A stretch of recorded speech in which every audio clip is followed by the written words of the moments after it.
digital tools that we have in our digital environment. To begin, if you haven't already, I would recommend setting up your FBC account first. You'll need your FBC account to access a lot of these digital tools that I'll cover in this workshop. So we covered that first workshop already, which is available at firstbaptistcramerton.com/workshop. Today we'll be covering the second workshop, which is digital tools, and we'll start with social media platforms. This will take about 30 minutes. We'll cover how to use and the best practices for our social media platforms. The church organization has several social media accounts, like on the major platforms like Facebook, Twitter, Instagram, and YouTube.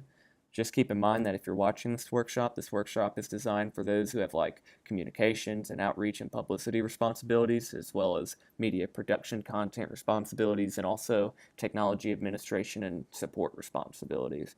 So to begin, we'll go to our homepage, firstbaptistcramerton.com. This is our website, and this is the homepage for our website. And in the banner and footer bar here at the top, at this bar, you'll see our major social media accounts, as well as at the bottom in the footer. And those are our major social media accounts, our main profiles for the church, but there are some other social media profiles for things like student ministries. They have a Facebook, Twitter, and Instagram. And if you go to Pastor Julian's page or the welcome page, you can connect with Pastor Julian also on Facebook, Twitter, and Instagram. If we go to his page, he has that there too. So to begin, I have all of these in this bookmarks folder here. I'd recommend doing that. Bookmarking things is very helpful. The first one and the biggest one, Facebook, we'll cover that one first. So Facebook is the largest social media platform. Our church has our official Facebook page at facebook.com/firstbaptistcramerton. You can see our church page here is verified, and our handle is at First Baptist Cramerton. So to start with Facebook, this is probably the best platform for reaching people. Our page here is where we post a lot of great content and stuff like that, and that people can share and interact with. So the first thing I wanted to cover is how to boost a social media post on Facebook. Most of the social media platforms, are free to use for the users, but most of their revenue is generated by advertising. And businesses and organizations will sponsor ads and posts and stuff like that. And our organization has done this in the past and will continue to do it, as it is a great way to pay for reach, to reach people that we target in our audience demographics that aren't necessarily connected with us on Facebook or any other social media platforms. So even if somebody's not, liked your page or follow your account, you can still reach them through sponsoring posts or advertising. So to make a clear distinction, advertising, traditional ads will appear over in the side or something like that over here. Sponsoring or boosting posts are a little bit different. They show up as posts in the user's feed, which makes it look a little bit less like an ad. Nowadays, most of us who browse the internet frequently are probably used to avoiding advertisements, and they have crafted advertisements into the timeline now with sponsored posts, which flow a lot better with the posts as users are scrolling down their feed. You can see these two examples of the post we boosted for about $25, and you can see that it's reached certain people, these videos and this event sign up. We were able to reach a lot of people with this and do things like having a sign up connected with the post. And let's create an ad just so you can see what making a sponsored post looks like. So if we wanted to boost this post right here, it'll show you what it looks like on a desktop and mobile news feed.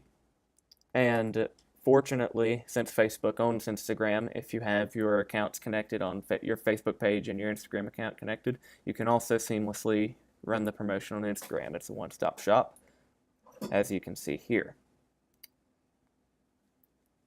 So to start with, you'll want to add a button to your post. It's optional, but if you want, to sponsor a post about an event, you might want to add a sign up button. And you might want it to go to a certain link to the event page on our website.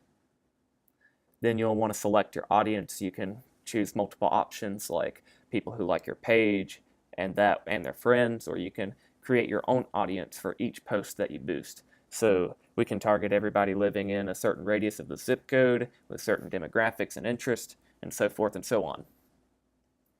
Then the way the paying for the ads work is that you will select the total budget amount and the duration of the ad. Now, the great thing about the total budget amount is that this is the maximum amount that your advertisement would cost you. It might not necessarily spend that full amount, but it could. But it will not spend any more than that. And if you set a budget, $70, if you run it for 7 days, it's going to split that $70 approximately over the 7 days, so you'll probably spend $10 per day. So here we have $25 for 7 days. You can see the average down there per day spent, and it'll give you an estimate of how many people per day are reached. So if it's reaching, 570 people per day on this upper end, it'll probably spend close to the budgeted amount. This lower figure here, if it reaches at least that many people or more, it'll spend less than that amount. But the cost is determined on how many people are reached through views and clicks, and they calculate costs for that and stuff like that. But Facebook and by default Instagram are some of the most effective forms of social media advertising, and there are other social media platforms that have advertising as well that are also pretty effective, but I would say these two are the king. They are usually pretty effective in social media advertising, and you can use from your allotted budget, from whatever church budget you have allotted to you in your space, your department, to run these ads or whatnot. So that's pretty much it for sponsoring posts. You can also, in the promotions, create advertisements that will show up in the sidebar, but we won't cover that now. These posts that we post to the page, we can create them on the page that we saw earlier, the home page, but this is more of a detailed view of our post and their reach, like a list of posts. That way we don't have to scroll through every post and see every comment. We can see all of the posts listed here over time. And we can also create posts and schedule them too. So if you want to go ahead and create a post, but you don't want it to, publish necessarily right away, you can schedule a time for that to do, or save drafts of it and come back afterwards. That way you don't have to do a lot of work at once and then publish it and rush to do all those things. You can spend some time working on it and all of those great things. The Insights tab will give you a little bit more detailed analytics of the post. And this is where I won't go into all of this. You can look at this yourself. The only thing I'll point out from this is that you want to look at these two figures, is organic reach and paid reach.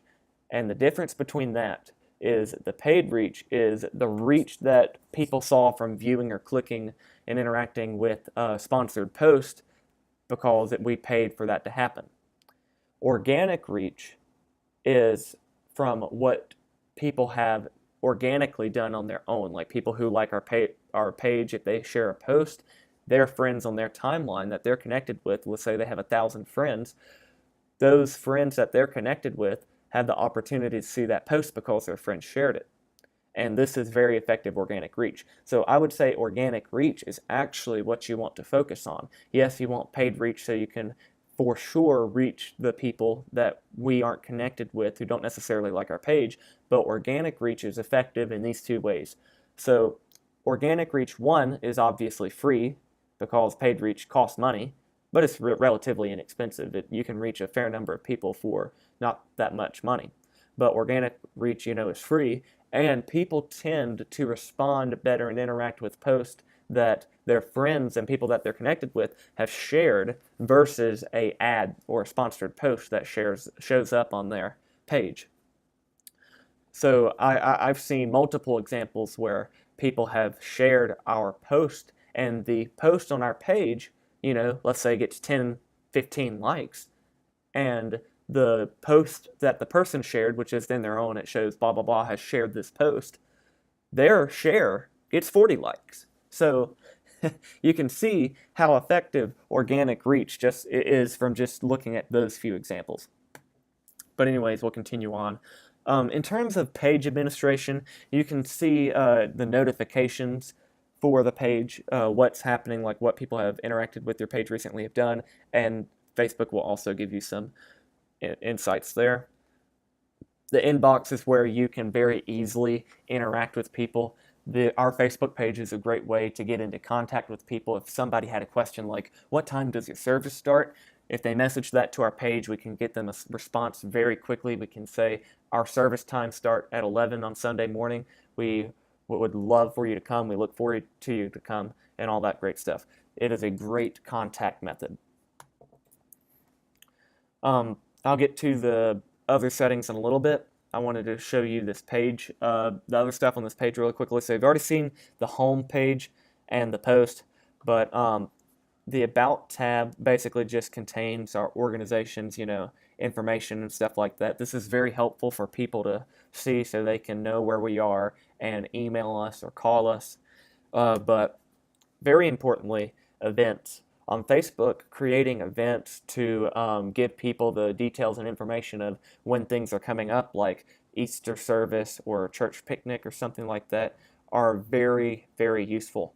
And I'll not only do the people that you are connected with via our page, that our page is connected with, will see this event, the people who say that they're interested in going to the event or are going to the event, at least for public events, their friends will see that they are interested or going to that event, even if they don't follow or like our page. So that is a very great way to generate interest in an event, and you can sponsor posts associated with the event to get people to sign up, just so you can get like head counts and estimations like that. Another great thing is groups, and this is where I'll show one of our models that we're going to implement. So groups is a great way to build communities around your page, and groups usually have a certain purpose, like a Sunday school group or a youth group or a visitors group. And whatever their purpose is it connects all of these users that are in a similar situation, like an age range or an interest or something like that, into a Facebook group, and that they can get tailored notifications and updates about what's happening. Because, if we're doing something one Sunday morning in our Sunday school class, we might not necessarily want to post that to the general Facebook page, because if everybody wanted to post their updates, it'd get really cluttered. So if you have Facebook groups that are connected to our page, people can like our page, then we can invite them to groups so that they can find specified interest in certain groups, and you can keep them involved and up to date about things like, bring this coming Sunday because we're going to have this event, blah, blah, blah, blah, blah. So you can see that we have these groups going on right here, and the reason why we're going to push this is because we learned about this interesting model, and this model is called the target and the funnel model. And essentially, a quick explanation, really easy to get, is the center, this red hot center, is your hot audience. This is your core audience of people that are strongly committed. They are attending all these church functions. They're very active and connected with the church, and in person and online, and so on and so forth. The warm audience are your usual, attendees. They're there most of the time, but not all the time. Or those regularly visiting visitors who aren't members yet, but they are definitely involved. They've been to a few church functions and stuff like that. But we also have this lighter yellow outer ring here, and this is the cold audience. And the cold audience are the people that we have the most difficult time reaching, because they either don't know hardly anything or nothing at all about our organization. And how the target model works, how to get those people closer and closer to the center, is you want to use this funnel that corresponds with these colors. And the funnel is all about the contact points, whether it be in person or online. And what you do is You make that first contact, whether it's them visiting our page or our website or coming to church on Sunday for the very first time as a first-time visitor, and you have processes in place to show them that next step in the journey into potentially becoming a member if that's something that happens for them, if that's something that they come to do. That's not going to be the case for everyone, but if you have that clear next step about what to do, where they can go next, that's what people want. If people don't have a clear idea of what's next, then they'll lose interest and they'll become disengaged.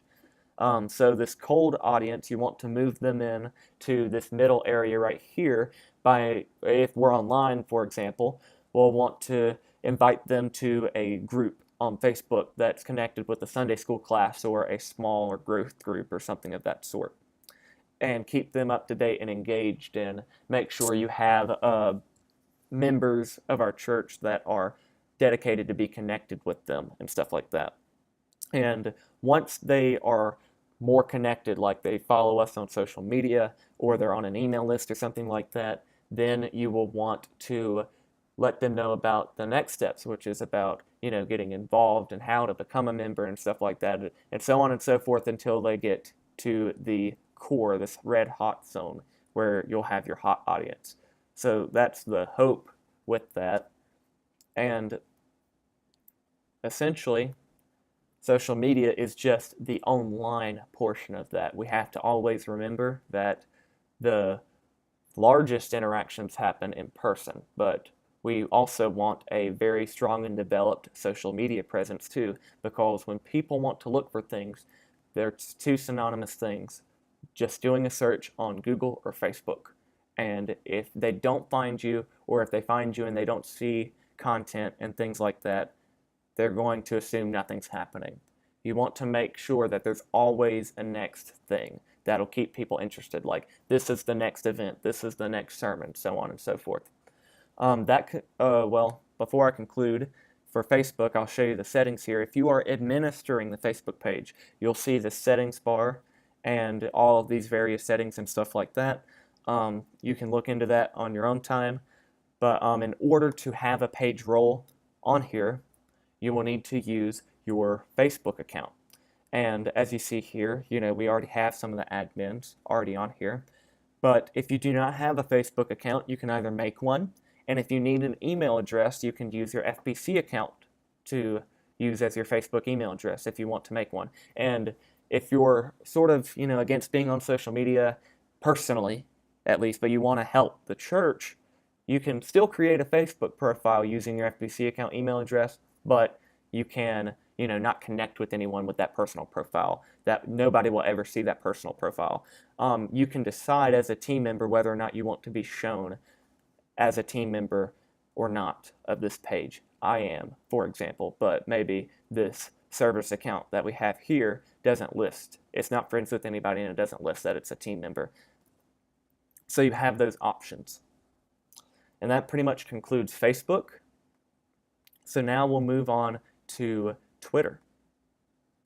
Like Instagram also, Facebook, is a little different since we have, this longer name, First Baptist Cramerton. On Twitter and Instagram, the username handles don't support that many characters, so our two social media handles are either First Baptist Cramerton or FBC Cramerton, which is First Baptist Church Cramerton. So Twitter, if you're not familiar with it, it developed a few years back. It's basically a rise from being able to, this isn't the case anymore, but being able to make a post in 140 characters or less. That way you could text it to the Twitter number and it would post to your profile. Or you could do it online, of course, but that was the thing. It's short text-based messages that people could do. That way people had to, post all these ideas and stuff like that in a very shortened and condensed manner. That way you can scroll down a feed very quickly and nimbly, unlike Facebook where people could make these long, drawn-out posts. But the very other important thing with Twitter is that they revolutionized the use of the hashtag, which is how we can find relevant content that is tagged with that hashtag. So just like a key word pretty much. A hashtag allows us to see, and now all the social media platforms have adapted a hashtag, but on Twitter and Instagram, these are very, very important because it helps people find relevant content. So if people are tweeting about an event or a TV show, usually there's an associated hashtag with that. So if there's like a Christian holiday like Christmas or Easter going on, you would want to tweet or post with those hashtags so people can find your content. Other than that, Twitter's not really much different than any social media as you see here, except in terms of Facebook page, people can like or not like our Facebook page, but with Twitter, people, you can follow them and they can follow you, or, they can not follow you, but you follow them, or vice versa. And so it's all about your followers and following. And the more people that we are connected with on Twitter, they'll see our tweets and so on and so forth. That has all our basic information here in this bio. And let's see here. I'll show you the Twitter ads and analytics. So for these posts, you can see this similar pinned post here. You can see the analytics of this tweet activity and all of the relevant engagements that it had. And you can quickly promote a tweet that you post by clicking here. And instead of directly going to the ads manager, which is another thing you can do, you can promote your tweet very quickly and simply right there. And just like Facebook in a way, you can set the maximum budget and all of that good stuff, or you can do more advanced options, which I like to do so you can tailor your audience and stuff like that. Twitter has a little bit more of a simplified thing right here up front, but you can get all the other settings just by clicking here. Beyond that, there is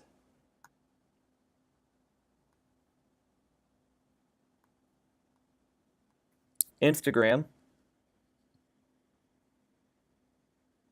And Instagram is now owned by Facebook, but sort of like Twitter, how Twitter was very short amount of text based, Instagram is like that, but it's very simple. It's just pictures with a caption below, but most of your timeline would just be these square pictures that you can quickly scroll up and down. And now they've added videos and stuff like that, so you can post short videos. But again, it's very simple. We have a bio with all of this necessary information. There's followers and following, just like Twitter. And let's look at a post here. You can see the people who like it. You can see comments and all of that good stuff. And one thing that I should point out is you can add locations to your post on all of these social media platforms. So with Instagram, this is very important because if you go to a location like First Baptist Cramerton, you can see all of the photos that were taken there, even if they're not posted by our page. You can see all of the people that post at First Baptist Cramerton, similar to First Baptist Church. On Facebook, users can check in to our page. As you can see, this user checked in to First Baptist Church of Cramerton, and those who are connected with that user will be able to see that they checked in to First Baptist Church of Cramerton or an event at First Baptist Church of Cramerton. And that is another great way to get organic reach because people see that location and that puts it in their mind of where that church is and people are going to it. There's things going on there. If you're administering either the Instagram or Twitter, I say this mostly for Instagram, while there is a web interface for this, I would recommend doing Instagram on the phone because there's a lot more functionality and features like being able to post stories and that sort. So if you go to churches like Elevation, for example, who are really good storytellers through stories, they can post relevant stories like staff culture so people can get an insight into what they are doing inside the church. That way, it breaks down the barriers because traditionally, when people go to a church, and there's no social media or anything, all they ever see is what's taking place on the altar, the people singing and playing instruments and the pastor giving a message. And there's a large barrier and disconnect between the church goer and that. But social media along with many other things, have helped show what's behind the curtain and what's behind the scenes and stuff like that. And that's what people are really interested and engaged in. So I would definitely go check out the big names in this field, because a lot of churches are taking notes on that and being able to use those tactics so they can better reach out to people who are on social media. And while there's many demographics who are on social media, I would definitely pay attention to what demographics are on each platform. So, for example, on Facebook, you'll have a wide variety of users. You'll have everything from 13 to 65 plus. There are so many, not only younger demographics on Facebook, but there's also a lot of elderly senior citizens, I should say, on Facebook as well. And they are very, very adept at it. But when it comes to things maybe like Twitter and Instagram, and especially newer things like Snapchat, they're going to be like, ooh, but the younger people have that figured out, and that is an awesome way to connect with them on those platforms. We also have other platforms, and I won't spend much time on those, but essentially, if you are a church staff, volunteer, or member, or you have some sort of position, I would go check out LinkedIn. That way you can, if you do have a LinkedIn, or if you want to make one, you can add your position or your experience and stuff like that at our organization's LinkedIn page, which LinkedIn is pretty much the professional social networking site. And then for YouTube, since we're, a Google campus, we have a lot of media put on YouTube. This is where our live streams happen. This is where we post our large videos. We also post large videos on Facebook too, but all the other social media platforms and stuff like that, we will just link back to the YouTube video. And it's very important to build up those subscribers. That way they can get notified when you have uploaded a new video or when you started streaming and stuff like that. And users can find our social media stuff right here on our YouTube banner. And let's go into the Creator Studio because this is pretty cool. And I think they've actually launched a new Creator Studio, so don't get too comfortable. I think it's down here. This is what the current one looks like. Live streaming, for example, if we're going to stream on Sunday, which we are, we can schedule our next stream. So as you see here, the stream is offline, which is okay because we're not streaming yet, but people want to know when you are streaming next. And that'll help them start regularly attending the stream if they want to view it online. So we can schedule the next stream by changing the date in both the title and by clicking here and setting it to be Sunday the 20th at 11:30 approximately a.m. is when he starts his message, and we are Eastern time. And that way you can see here that the stream, instead of saying offline, it says live in 2 days, this date at 11:30 a.m. You want to set a reminder? Sure. So definitely want to make sure that we build up our social media community on YouTube also. Great content on there. Now, in terms of our website and our mobile app, we have links to our social media networks on both our website and our mobile app. But I did also want to point out this one internal to our website social media, our church blog.